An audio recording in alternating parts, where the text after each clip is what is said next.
KM Mutiara Timur I yang terbakar akhirnya tenggelam di Selat Lombok pada Kamis tanggal 17 November tahun 2022, sekitar pukul 16.45 WITA. Saat dilakukan proses pemadaman, KM Mutiara Timur I sempat mengalami kemiringan sebelum akhirnya tenggelam.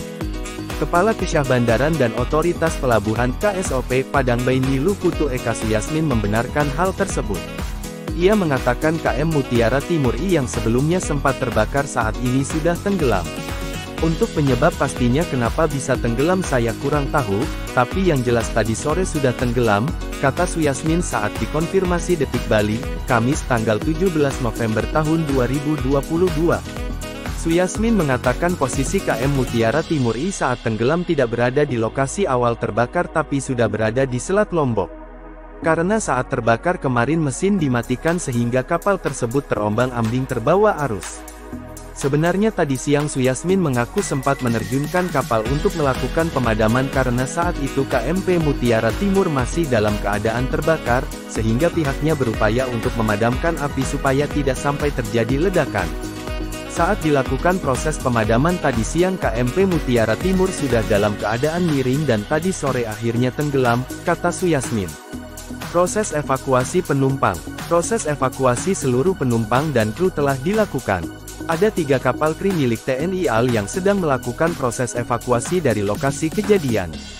Sebanyak 250 penumpang selamat diantaranya dibawa ke Pelabuhan Tanjung Wangi, Banyuwangi.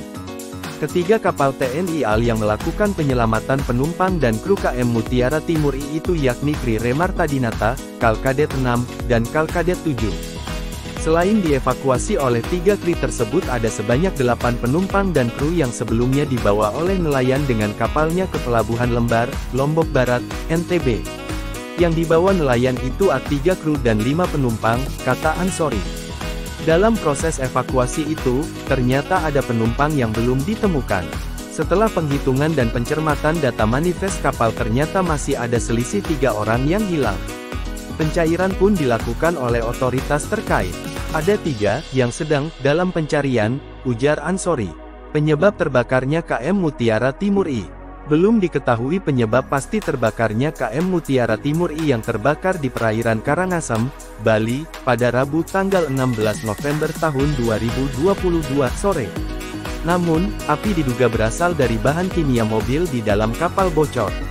Berdasarkan informasi awal dari kapten kapal, ada bahan kimia di dalam mobil yang ada di kapal mengalami kebocoran sehingga mengeluarkan asap hingga akhirnya terbakar, kata Koordinator Pos SAR Karangasem I Gusti Ngurah Eka Wiyatnyana, Rabu petang. Eka Wiyatnyana mengatakan, saat proses evakuasi para penumpang, mesin kapal juga dimatikan. Seluruh penumpang yang ada di dalam kapal sudah berhasil dievakuasi dalam keadaan selamat dengan dibantu juga oleh para nelayan bunutan, kata Eka Wiyatnyana. Kepala Kantor Basarnas Bali Gede Darmada membeberkan, posisi kapal terbakar itu sudah masuk wilayah perairan Selat Lombok. Para penumpang dievakuasi sementara ke kri yang berada dekat lokasi. Kebetulan, ketika kejadian banyak kapal standby untuk pengamanan KTT G20. Termasuk kapal SAR KN Arjuna. Selain itu, di perairan Karangasem juga ada kri Fathahilah yang sandar terkait pengamanan G20. Sudah ada RIB, Rigid Inflatable Boat dari kri. 2 RIB dari Pos SAR Karangasem. Sudah berjalan proses evakuasi, ujar Kepala Kantor Basarnas Bali Gede Darmada lewat pesan WhatsApp. Terpisah, General Manager PT Pelindo Lembar Baharudin mengatakan penumpang KM Mutiara Timur I didominasi pengguna kendaraan truk dan mobil.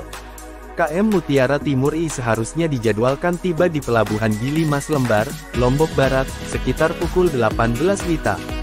Ia didominasi truk dan mobil. Untuk jumlahnya kita masih tunggu info.